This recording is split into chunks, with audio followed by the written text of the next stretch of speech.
Hi guys, thanks for a great day. Plenty of people here. Oh mate, thank you for coming. Massively appreciate it. Yeah.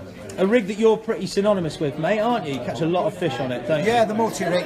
This goes back to what you're going to see here is something that's now probably 10 years. About 10 years ago, I always used to fish pop-ups because all the waters I fished were very weedy. You could not get away with throwing a bottom bait out. If you did, you wouldn't catch. Yep. So I had to develop a pop-up rig, and I've been using pop-ups certainly since the late 80s, early 90s. it was never quite right all the time.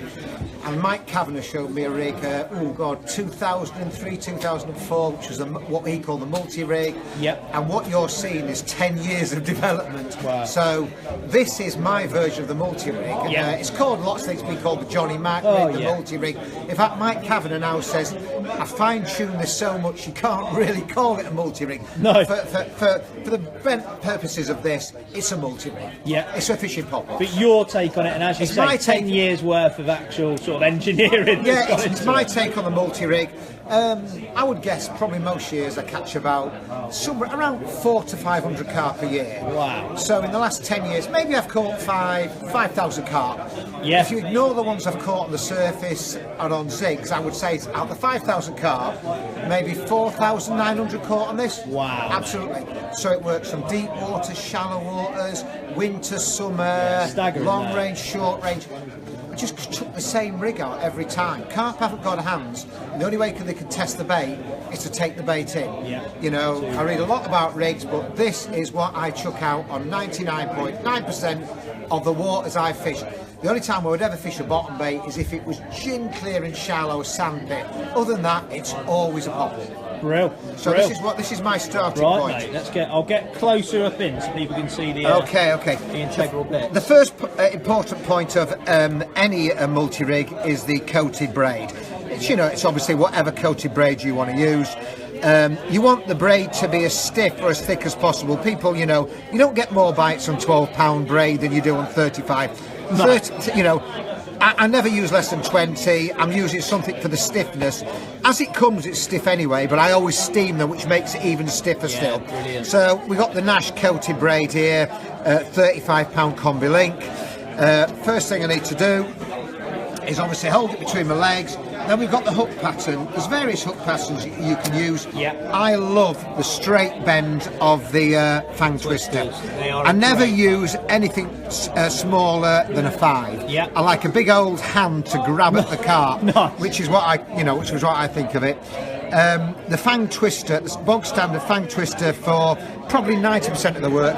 Occasionally, when I'm fishing a really thick weed, I'll use a Fang X, which is a bit thicker in the wire, and I'll use a 4. Yep. For most of the situations, I'll use a Fang Twister.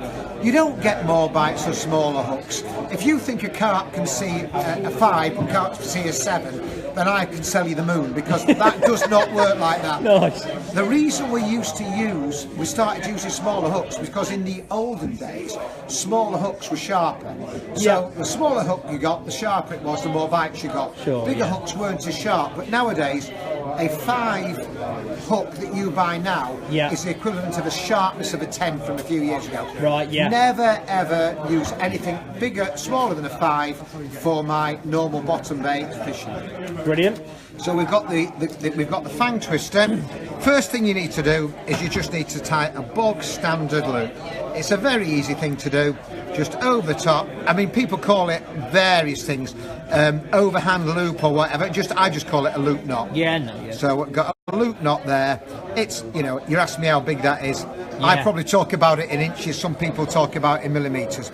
It needs to be big enough to go over the bend of the hook. Let's get in on that. So when I tie them myself, I can tie them with my eyes shut. Yeah, I can imagine. It wants to be just big enough, but for the purpose of this, I'm going to tie it a little bit bigger for you to make it easier. It needs to be big enough to go over. So that's the sim. Before you try pulling it through, make sure it's big enough to go over. Yeah. So that's the size. Brilliant. The next thing we need to do with whatever you've got, I usually use forceps. I put the forceps in there, and I make sure that knot's tight. Not too tight, because you don't want to break the coating. No. Just pull it nice and tight. That knot can only undo. It can't undo itself, it can only tighten up that way. Brilliant.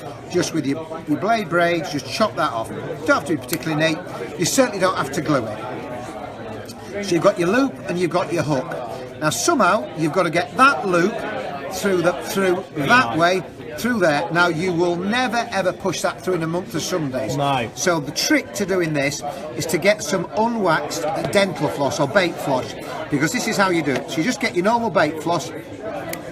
Okay. You get that through the loop like that. Real? Okay. Well, I like this. This is dead easy. Okay, through the loop like that. Okay. Put the two together. Yep. And that's why you have the unwaxed, because if you have wax, you can't lick and put together. Yeah. Okay, as you see, they've gone together. Like that. We then get our hook and always go from the front through like that. Nice. That then allows you to pull the... Nice, I like that. That's so, again, that's something I came up with myself. I'm sure other people have. Yeah. I'm not going to pattern that, but I've never seen anybody simple, mate, but it's never so seen good, anybody ever do that before. Because I used to spend hours trying to push them through. I ended up looking for hooks with big eyes. I ended up using finer braid. I thought this cannot be right. And then I saw a matchman doing it with a very fine pole threader, and that really worked. So then I used dental floss. Yes, we then need something to mount our pop-up on, and that's the Nash bait screw. As they say in the adverts, other bait screws are available. Very politically well put. Yeah, that's it, yeah. We're then going to get that. I like the ones with a little ring on them. Yeah. That goes through there. Okay. Make sure that it's not twisted. It then goes over the top of the loop, like that. Brilliant. I'll try and do it. I'm trying to make it so you can see it. So that just goes over the top, like that. Brilliant. You want that to sit around there. So that wants to sit right at the top. Perfect. Okay, so that's right, that is absolutely perfect. So you've now tied your multi-rig. All you're going to do now is just break a bit of the coating underneath. Just grabbing on that. Underneath the knot. Underneath the knot, right underneath the knot. Okay, and I'll show you why in a bit. You break the coating. I've no fingernails, and I can still break the coating. Yeah. That's it. Some braid, I mean, you can use whatever braid you want. Some braids you need to use a stripping tool. Sure. Some you can do like that. So you've broken the braid. Yep. That shows how sharp they are. Look at that. Yeah, I sweat blood for that. Okay. That'll get your Christmas bonus sorted. That's there, right, Julian. yeah, okay. So we cut that off. Generally, let's have a look. Generally about 12 inches. That's what I cut off. We then get the pop-up, whatever pop-up you want. Okay, your pop-up's there. Pop-up is mounted on the bait screw. Push it in a bit to start with, then twist it. Yeah, brilliant. And in terms of the pop-ups, I've been really impressed with that. You've had the tank out, and they've been ultra buoyant. They have to be ultra buoyant pop-ups. Yeah. Because what you want the smallest pop-up and the widest gape hook. Yeah. Because that wants to be like an arm wanting to grab out to the carp's mouth. Believe you me, once they're screwed on, they will never come off in a month of Sundays. If you use a slightly softer pop-up, I sometimes do a loop of floss, but for the bog standard high visibility pop-ups, it'll be fine like that. Okay, we've chopped that off, and we're now just going to get a shot. Now, unlike most people, I always overshot my pop-ups. Okay. Most people like to use balanced pop-ups, but if you've ever seen a carp feeding, the amount of water that they disperse, a balanced pop-up is wafting all over the place. I want that pop-up nailed on the bottom. Yeah. So the average size of shot I use is BB or an AA, a real big old lump. You get the shot, and that shot, let's have it here, that shot always wants to go right where the unbroken braid finishes, unbroken. Okay, like that? Yeah. And what I'll do now, probably people know, I'll bite it on. Right, you can bite it onto that, and you will I've never ever had it go on there. You can't bite it onto mono or fluorocarbon because you're crushing it and you ruin it. Damaging it, but you can bite it. I'm a Yorkshireman. I don't want to. I mean, I don't want to lose a shot. No. There's nothing worse than losing. Get it bitten on. So I get that bitten on, and that is the rig.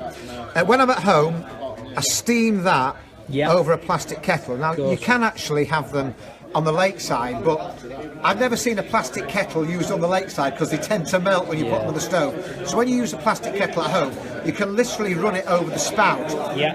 That wants to be as stiff as possible because that needs to kick out. Yeah. So you steam that at home, that kicks out, and you've then got your rig, and that is your bog standard multi-rig, and that will catch you carp from anywhere. You steam that, you tie as many as you want at home. I'll probably tie 10 or 15, I'll have them tied at home. Yeah. Obviously I don't put the pop-up at home. No. Get to lake, and I tie it on.